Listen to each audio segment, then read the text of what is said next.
Good morning students. Clinical assessment का हमारा chapter चल रहा है। पिछले वीडियो में हमने फिजिकल असेसमेंट या दैहिक मूल्यांकन की बात की थी और अब इस वीडियो में हम इसको आगे बढ़ाते हुए जो हमारा नेक्स्ट टॉपिक लेंगे वो है मनोसामाजिक मूल्यांकन या मनोवैज्ञानिक मूल्यांकन। तो मनोसामाजिक हो या मनोवैज्ञानिक हो, दोनों में हमें एक ही चीज़ लिखनी है। तो जो क्लिनिकल असेसमेंट है वो असेसमेंट का एक महत्वपूर्ण साधन है और महत्वपूर्ण साधन के रूप में हम इसमें मनोवैज्ञानिक परीक्षणों का उपयोग करते हैं। तो मनोवैज्ञानिक परीक्षण किसी विशेष कार्य पर व्यक्ति की परफॉर्मेंस, निष्पादन या उसके व्यक्तित्व को मापने का एक स्टैंडर्डाइज्ड प्रोसीजर है, एक मानकीकृत प्रविधि है।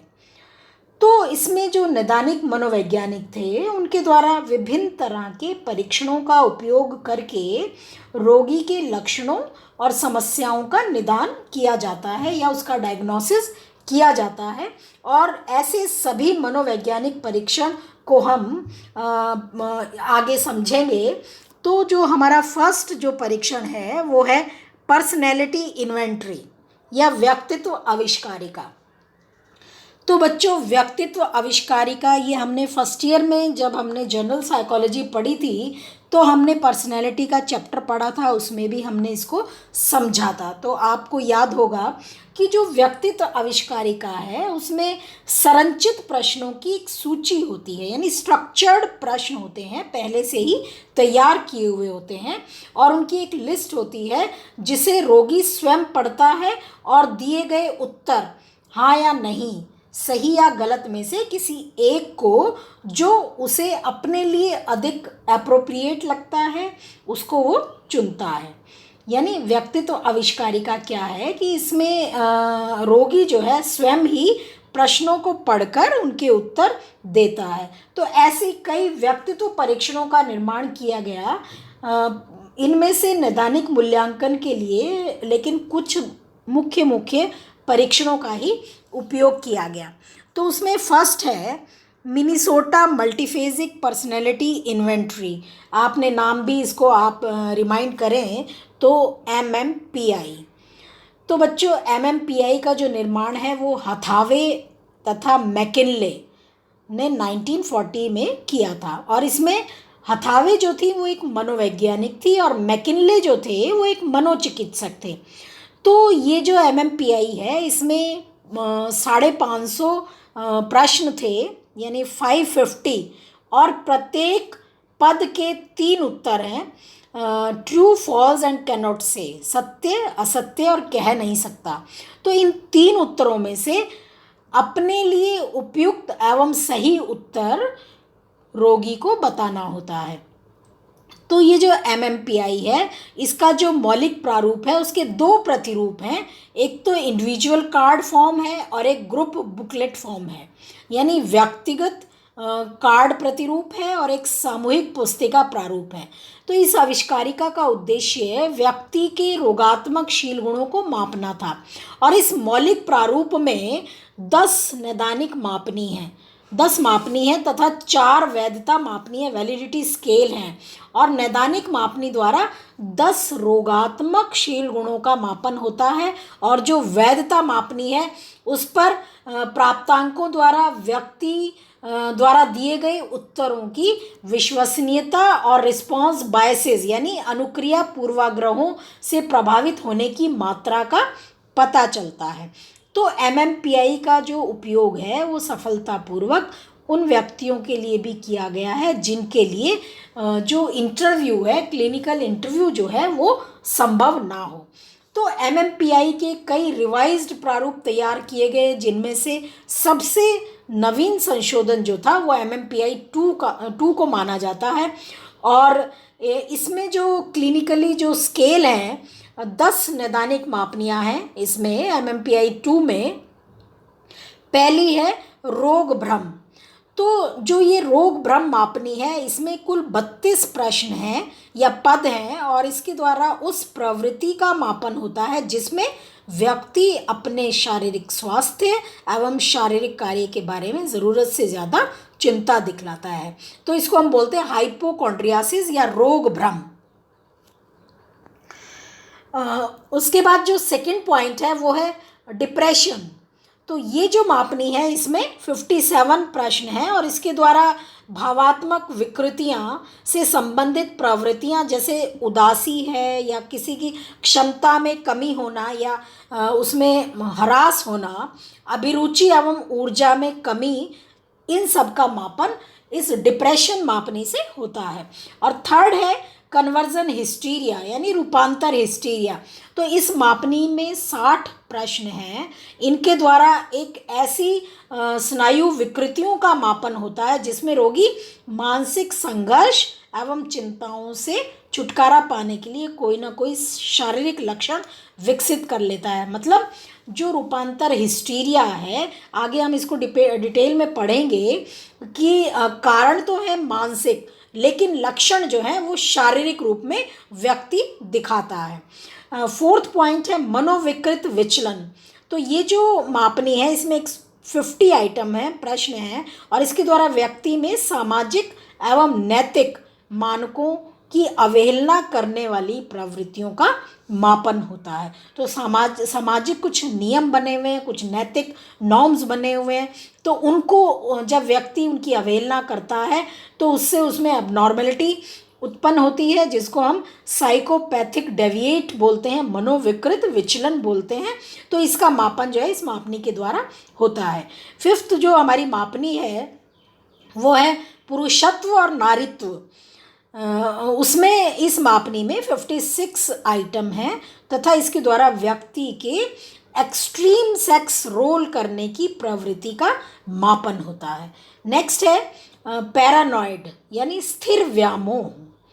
तो इस मापनी में 40 प्रश्न हैं जिनके द्वारा व्यक्ति में असामान्य शक उत्पन्न करने की प्रवृत्ति तथा दंडात्मक और उत्कृष्टता से संबंधित गलत विश्वास या भ्रांति का मापन होता है।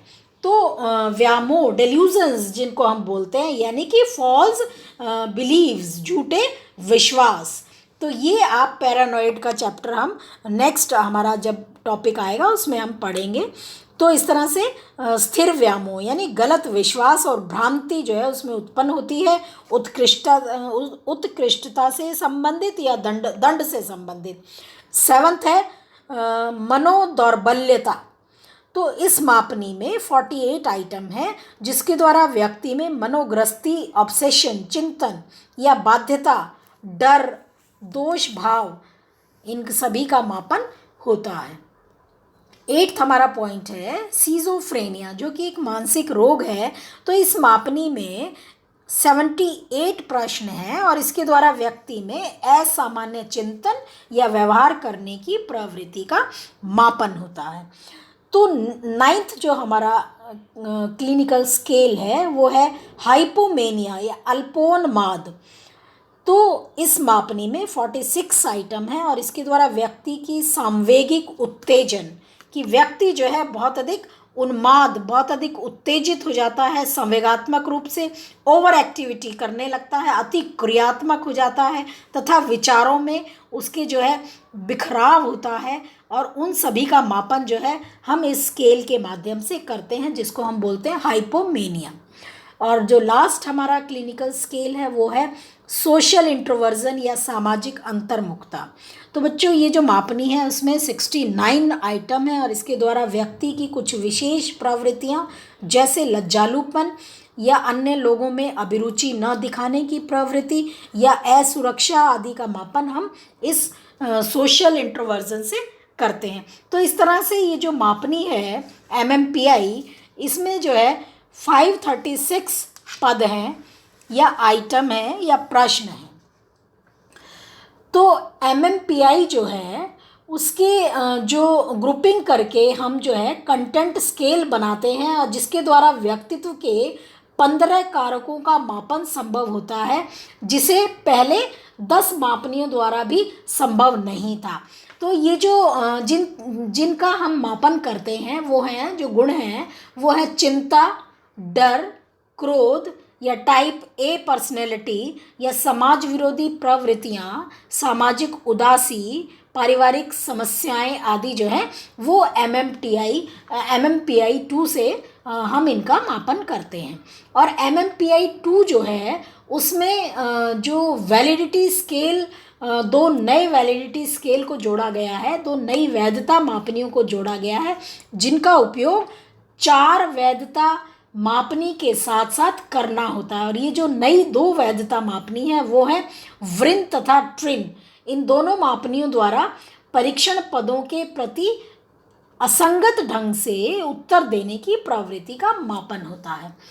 तो ये जो MMPI है, इसमें जो है हमने अभी जो ये पढ़ा कि इसमें चिंता का मापन करते हैं, डर का मापन, क्रोध या टाइप ए पर्सनैलिटी, ये जो है इसका बेनिफिट है इस स्केल का। लेकिन इस स्केल की कुछ कमी भी है, और वो कमी ये है कि MMPI जो है वो व्यक्ति का परीक्षण के प्रति उत्तर देने की जो उसकी मनोवृत्ति है उसका भी पता लगा लेता है।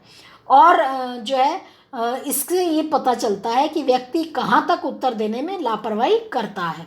लेकिन असामान्य व्यवहार या कुसमायोजी व्यवहार के प्रति अधिक संवेदनशीलता व्यक्ति नहीं दिखाता है। तो ये इसकी एक बहुत बड़ी कमी है। जैसे मान लीजिए दुश्चिंता विकृतियां हैं या एंग्जाइटी डिसऑर्डर्स जो हैं, वो उनमें एंग्जाइटी डिसऑर्डर्स जो हैं, ये हम नेक्स्ट चैप्टर हमारा वही होगा, उसमें हम डिटेल में पढ़ेंगे। तो एंग्जाइटी डिसऑर्डर के कुछ प्रकार जैसे व्यक्तित्व विकृतियां हैं या मूड डिसऑर्डर्स हैं या मनस्थिति विकृति है, उनका मापन जो है हम MMPI के द्वारा नहीं कर पाते हैं। और MMPI में जो पदों का स्वरूप है वो शाब्दिक होता है, जिसके कारण सभी तरह के व्यक्तित्व का मापन संभव नहीं है। यानी शाब्दिक का मतलब ये है कि कम पढ़े लिखे जो लोग हैं या बौद्धिक रूप से जो दोषग्रस्त लोग हैं या मेंटली रिटार्डेड लोग हैं या जो मनोविक्षिप्त लोग हैं, साइकोटिक्स लोग जो हैं, वो उन पर हम इस मापनी को प्रयोग में नहीं लाते हैं। लेकिन फिर भी व्यक्तित्व मापन में ये काफ़ी अधिक इसकी उपयोगिता है।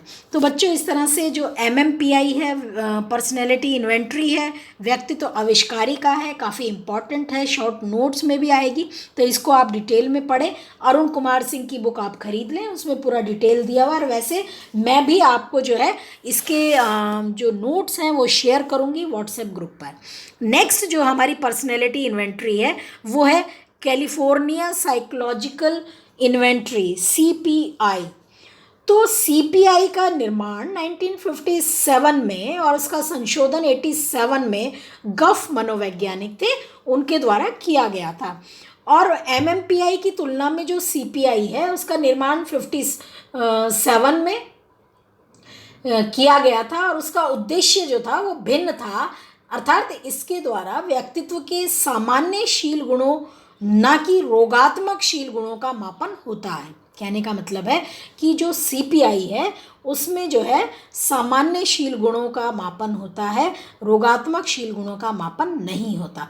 इसमें 462 पद हैं जो सही गलत हैं, जिसमें करीब आधे MMPI से लिए गए हैं। और इस मापनी द्वारा रिस्पॉन्सिबिलिटी है या सेल्फ कंट्रोल, आत्मनियंत्रण है, प्रभुत्व है या अन्य समानशील गुण हैं, उनका मापन हम करते हैं। इसमें जो है 3 वैधता मापनी भी हैं, जिनके द्वारा व्यक्ति इस परीक्षण के पदों का उत्तर या प्रश्नों का उत्तर देने के प्रोसेस में, प्रक्रम में दिखलाई गई रिस्पॉन्सेज को, पूर्वाग्रहों को मापा जाता है। उसके जो रिस्पॉन्सेज हैं, अनुक्रिया पूर्वाग्रह हैं, उनको मापा जाता है। और CPI का जो मानकीकरण है वो अमेरिका के लगभग सभी हिस्सों से तथा सभी जो उनका सोशो इकोनॉमिक स्टेटस के जो लोग थे उनमें से 13,000 पुरुष और महिलाओं के सैंपल पर किया गया है। तो इसलिए ये मापनी जो है काफ़ी वैलिड है, काफ़ी रिलायबल है। और अपने एनेस्थेसी जो थे 1988 में, उन्होंने कहा कि जो CPI का सफलतापूर्वक उपयोग जो है वो किशोर अपराध, जिनको हम डेलिंक्वेंसी बोलते हैं या बाल अपराध जिनको हम बोलते हैं, या एकेडमिक ग्रेड, शैक्षिक ग्रेड, या पैरोल परिणाम, या उच्च विद्यालय को छोड़ देने की जिनकी प्रवृत्ति होती है, उनके बारे में पूर्वानुमान लगाने में सफलतापूर्वक किया गया है। तो जो बच्चे स्कूल छोड़ देते हैं, विद्यालय को छोड़ देते हैं, या किशोर अपराध करते हैं, या जिनका एकेडमिक ग्रेड अच्छा नहीं होता, तो उनके बारे में अनुमान लगाने में ये कि CPI जो है बहुत इम्पॉर्टेंट रोल प्ले करती है। उसके बाद नेक्स्ट जो है वो है मिलोन क्लिनिकल मल्टी एक्सियल इन्वेंट्री 2। तो मिलोन मनोवैज्ञानिक थे, उन्होंने 1982 में इसको निर्मित किया था, और इसका जो संशोधन था वो 1987 में उन्होंने प्रकाशित किया था। तो जो ये इन्वेंट्री है, इसमें व्यक्तित्व विकृतियों का मापन होता है, परंतु DSM की अन्य नैदानिक श्रेणियों की पहचान में ये सहायक भूमिका निभाता है।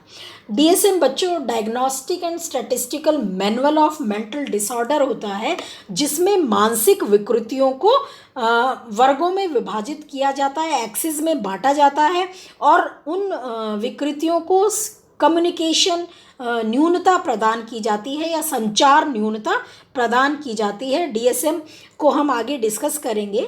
इसमें जो है ये मिलोन की जो मापनी है, इसमें 175 सही तथा गलत आइटम है या पद हैं या प्रश्न है, और इससे 20 नैदानिक मापनियों पर प्राप्तांक मिलता है। इस तरह से इससे 20 विभिन्न तरह के क्लिनिकल सिम्टम्स या नैदानिक लक्षणों के बारे में सूचना मिलती है। तो ये जो मापनी है ये हमें 20 तरह के लक्षणों के बारे में सूचना प्रदान करती है। उसके बाद है बैक डिप्रेसिव इन्वेंट्री, BDI जिसको हम बोलते हैं। तो इस प्रश्नावली का निर्माण बैक 1985 द्वारा किया गया था, और इसके द्वारा डिप्रेशन की गंभीरता की सूचना मिलती है। और हम इसमें जो है डिप्रेशन का एक प्रैक्टिकल भी हम लोग करते हैं बच्चों सेकेंड ईयर में, तो उसमें हम इसको डिटेल में करेंगे। और इसका उपयोग जो है वो क्लिनिकली उद्देश्यों से किया गया है, और मनोवैज्ञानिकों ने, जो क्लिनिकल साइकोलॉजिस्ट थे, उन्होंने बैक डिप्रेसिव इन्वेंट्री जो है विषाद का मापन करने के लिए बहुत अधिक इसको उपयोग में लिया गया है। नेक्स्ट है नियो पर्सनैलिटी R, NEO, इसको हम नियो व्यक्तित्व आविष्कारिका R।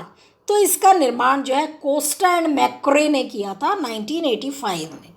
बच्चों कोस्टा एंड मैक्रे का नाम हमने सुना हुआ है, हमने फर्स्ट ईयर में टाइप्स ऑफ पर्सनैलिटी जब पढ़े थे तो उसमें हमने जो ट्रेट थ्योरी थी उसके बारे में हमने पढ़ा था कोस्टा एंड मैक्रे को। तो इसका जो संशोधित प्रारूप है 1985 में ये इन्होंने बनाया था कोस्टा एंड मैक्रे ने, और इसको 1992 में इसको प्रकाशित किया था। ये परीक्षण जो है व्यक्तित्व के बिग 5 मॉडल पर आधारित है। तो बच्चों व्यक्तित्व के जो है एक बिग 5 मॉडल है, जिसमें हम स्नायु विकृति या बहिर्मुखता या खुलापन या एग्रीएबलनेस या सहमति जन्यता तथा कर्तव्य निष्ठता का मापन हम करते हैं। तो उसको जब हम ये 5 गुणों का जहाँ हम मापन करते हैं तो उसको हम बोलते हैं बिग 5 मॉडल। आगे हम इसको पढ़ेंगे डिटेल में। परीक्षण निर्माणकर्ता जो थे उनका कहना था कि इस परीक्षण के द्वारा सामान्य व्यक्तित्व का मापन होता है, परंतु उसका उपयोग मनोवैज्ञानिक विकृतियों के निदान में और मनश्चिकित्सीय प्रगति के पूर्वानुमान में और रोगी के लिए चिकित्सा के प्रारूप के चयन में भी सफलतापूर्वक किया जाता है। तो बच्चों ये जो बिग 5 मॉडल है इसका मापन जो है हम इस NEO पर्सनैलिटी R से करते हैं। तो ये व्यक्तित्व परीक्षणों के अलावा नैदानिक उद्देश्य से भी आइजेंक पर्सनैलिटी क्वेश्चनियर तथा मल्टी डायमेंशनल पर्सनैलिटी बहुआयामी व्यक्तित्व प्रश्नावली का भी उपयोग किया जाता है। तो इसको हम बोलते हैं EPQ आइजेंक पर्सनैलिटी क्वेश्चनियर, जो कि 3 व्यक्तित्व आयामों मनोविक्षिप्तता, अंतर्मुखी बहिर्मुखी तथा सांवेगिक स्थायित्व का मापन उससे होता है। तो ये जो व्यक्तित्व आविष्कारिकाएं हैं जो हम पढ़ रहे हैं, इन व्यक्तित्व आविष्कारिकाओं के या पर्सनैलिटी इन्वेंट्री के कुछ लाभ हैं। कुछ इसकी जो है ना हमें महत्ता हमें पता चलती है कि ये जो व्यक्तित्व आविष्कारिकाएं हैं, इनसे जो सूचनाएं प्राप्त होती हैं, वो सूचनाएं मूल्यांकन की अन्य टेक्निक्स, जैसे मान लीजिए इंटरव्यू है, क्लिनिकल इंटरव्यू से प्राप्त सूचनाओं का सप्लीमेंट होता है।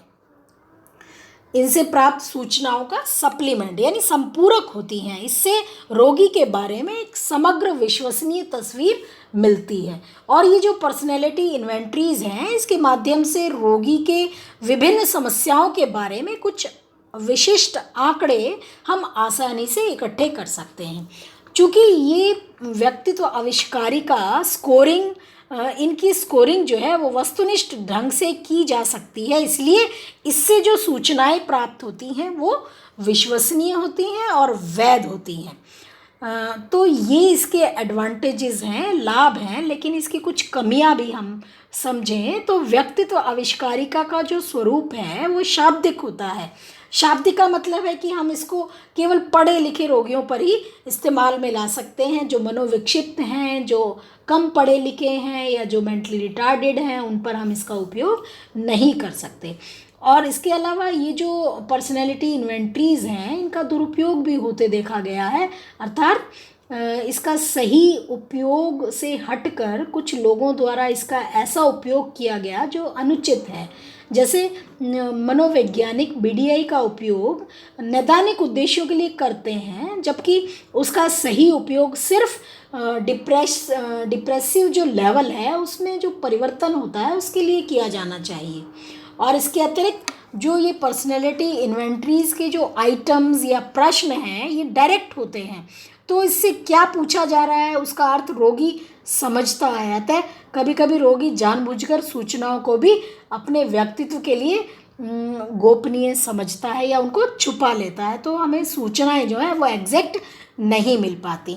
तो इस तरह से बच्चों क्लिनिकल असेसमेंट या मनोवैज्ञानिक या मनोसामाजिक असेसमेंट जब हम करेंगे तो उसमें जो हमारा पहला जो पॉइंट है, जो पहला परीक्षण है वो है पर्सनैलिटी इन्वेंट्री, व्यक्तित्व आविष्कारिका, जिसमें फर्स्ट व्यक्तित्व आविष्कारिका है Minnesota multiphasic personality inventory MMPI, second है CPI, थर्ड है MCMI सेकंड या Millon clinical multi axial inventory, fourth है Beck depressive inventory and fifth है NEO पर्सनैलिटी R। तो बच्चों साइकोलॉजिकल असेसमेंट हो या साइको सोशल असेसमेंट हो, उसमें हमारा पहला जो हमारा परीक्षण है वो है व्यक्तित्व आविष्कारिका, जिसके माध्यम से हम कुछ क्लिनिकली जो है असेसमेंट करते हैं, रोगियों के बारे में जान सकते हैं।